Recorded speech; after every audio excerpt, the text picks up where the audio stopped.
আসসালামু আলাইকুম প্রিয় দর্শক, অন্য মঞ্চের আলাপচারিতায় আপনাদের আমন্ত্রণ জানাচ্ছি। গোপালগঞ্জের নৃশংস ঘটনায় নিহতের সংখ্যা দাঁড়িয়েছে ৫-এ। তবে অসমর্থিত সূত্র বলছে প্রকৃত সংখ্যা আরো অনেক বেশি। যদিও এখনো পর্যন্ত সরকারের পক্ষ থেকে হতাহতের প্রকৃত সংখ্যা সম্পর্কে কিছুই জানায়নি। হতাহতের সংখ্যা যাই হোক, এখানে কতটা অন্যায়ভাবে, কতটা নৃশংসভাবে মানবতা লঙ্ঘন হয়েছে সেটাই প্রধান বিবেচ্য বিষয়। ময়নাতদন্ত ছাড়া লাশগুলোর শেষকৃত্য সম্পন্ন হওয়ায় সুষ্ঠু বিচার নিয়ে বড় প্রশ্ন উঠেছে। দিনরাত মানবাধিকারের স্লোগান দেয়া আর শান্তিতে নোবেল বিজয়ী শাসনামলে প্রকাশ্য দিবালোকে মারণাস্ত্র ব্যবহারের নজির দেখা গেছে গোপালগঞ্জে। উদ্দীপনার সদস্যদের বুটের নিচে যুবকের মুক্তি হয়ে গেল যেন বুটের তলায় মানবতার নিদর্শন। গোপালগঞ্জের শোকাগ্রস্ত ৫টি পরিবার বিচার চাইলেও সে বিচার আদৌ পাবে কিনা সেই প্রশ্ন উঠেছে। কারণ এ নিয়ে যে সরকারের কোনো ইচ্ছে নেই সেটি মোটামুটি পরিষ্কার হয়ে গেছে। সরকার তো আনুষ্ঠানিকভাবে স্বীকারই করছে না গোপালগঞ্জে কোনো মানুষ মারা গেছে। সরকার দেখছে ওখানে তার কিংস পার্টির মানবাধিকার লঙ্ঘন হয়েছে। এর মধ্যে স্বজন হারানোর মধ্যেই গোপালগঞ্জের মানুষের মধ্যে বড় হয়ে দেখা দিয়েছে গ্রেপ্তার আতঙ্ক। যৌথ বাহিনীর অভিযানে নির্বিচারে চলছে ধরপাকড়। পুরো গোপালগঞ্জ জেলা হয়ে পড়েছে পুরুষ শূন্য। খুনের বিচার তো দূরের কথা, উল্টো তাণ্ডব চালাচ্ছে প্রশাসন।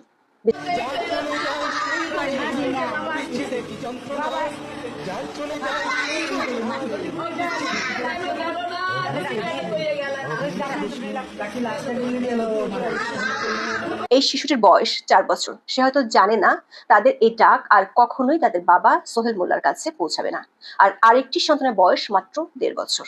বাবাকে চেনার আগে সে হারিয়ে ফেললো বাবাকে। টুঙ্গিপাড়া পৌর এলাকার ৩ নম্বর ওয়ার্ডের মোল্লাবাড়ির মোহাম্মদ ইদ্রিস আলী মোল্লার একমাত্র সন্তান সোহেল মোল্লা। গোপালগঞ্জের চৌরাঙ্গীতে ক্রামত প্লাজায় মোবাইলের দোকান ছিল তার। ১৬ জুলাই দুপুরে সংঘর্ষ শুরু হলে তিনি নিজের মোবাইল ফোনে সে সময়কার পরিস্থিতি ধারণ করতে গিয়ে নিহত হন।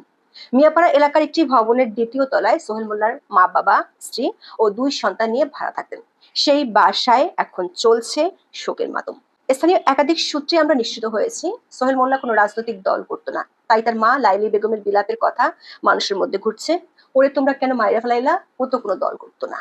লাইলি বেগমের মতোই আরেক মা হারিয়েছেন তার সন্তান, তিনি রোকসানা বেগম। হারিয়েছেন তার ১৭ বছরের সন্তান ইমন তালুকদারকে। ১৭ বছর বয়সী পরিবারের একমাত্র আয়ের উৎস ছিল এই ইমন। নিহত ইমন গোপালগঞ্জ শহরে মুন্সি ক্রোকারিজ দোকানের কর্মচারী ছিল।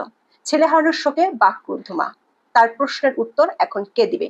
রোকসানা বেগমের আহাজারি, এখন আমার সংসার বাঁচাবার মতো আর কেউ নাই। ছাওয়াল মরছে শুই না ওর বাপ পাগল হইয়া চলে গেছে। আমার বাপের সংসারটা টানতো। এখন আমার ৪-৫টা ছেলে মেয়ে নিয়ে থাকার কোনো পথ নাই, বাঁচার পথ নেই। আমার ছেলেরা যেমন পাড়ায় মারছে, গুলি করে মারছে, আমি এর বিচার চাই। রোকসানা বেগম বিচার চাইলেও সে পথে যাচ্ছে না শান্তিতে নোবেল বিজয়ী ডক্টর মোহাম্মদ ইউনূসের প্রশাসন। ময়নাতদন্ত ছাড়াই লাশগুলো সৎকার ও দাফন করে ফেলতে বাধ্য করা হয়েছে। পরিবার ও স্থানীয় লোকজনের এমন অভিযোগ দেশ ও দেশের বাইরের গণমাধ্যমে ছাপা হয়েছে।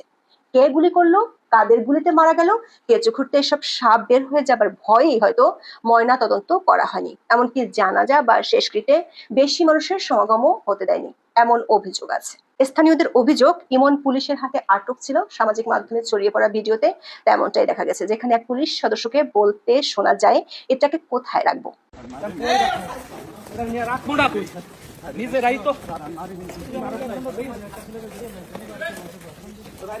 পুলিশের হাতে যখন আটক হয়েছেন তখন তার শরীরে কোনো গুলির চিহ্ন ছিল না। তার ৫ মিনিট পরই মারা যান ইমন। নিহত ইমনের মামাতো ভাই রানা ভূঁইয়া গণমাধ্যমকে বলেন, আমার ভাইটারে প্রাণে মাইরা ফেলতে হলো। ও তো প্রাণ ভিক্ষা চাইছিল, তারপরও কেন মারতে হলো? কিভাবে মারলো আমরা তো ভিডিওতে দেখলাম, কিভাবে সহ্য করব?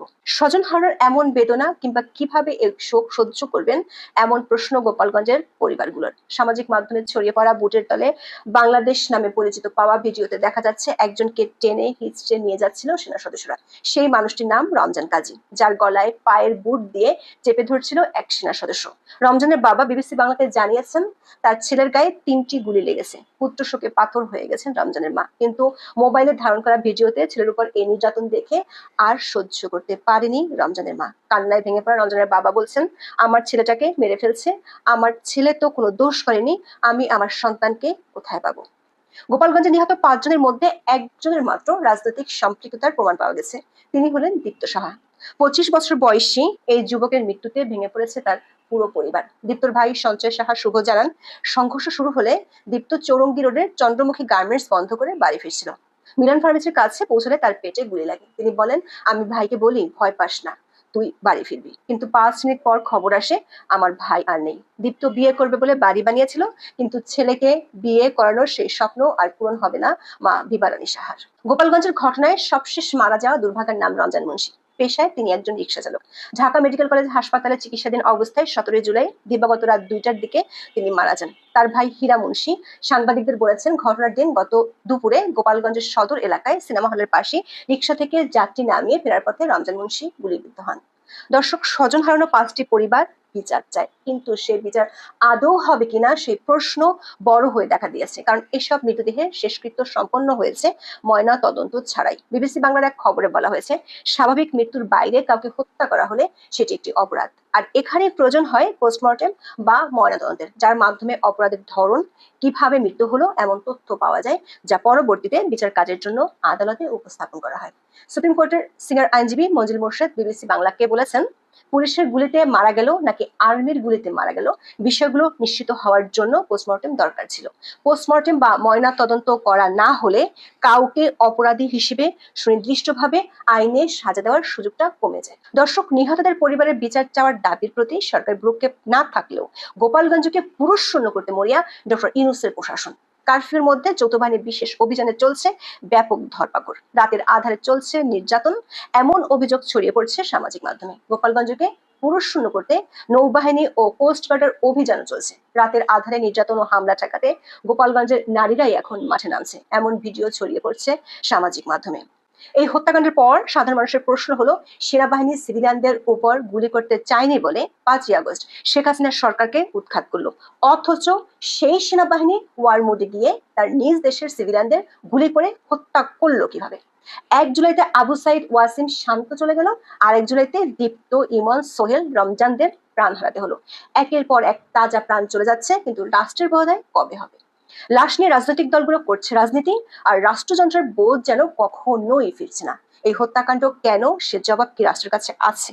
পুরো পৃথিবীর বিনিময়েও একটা জীবন ফিরে আসে না, অথচ মানুষ অবলীলায় হত্যা করে মানুষকে।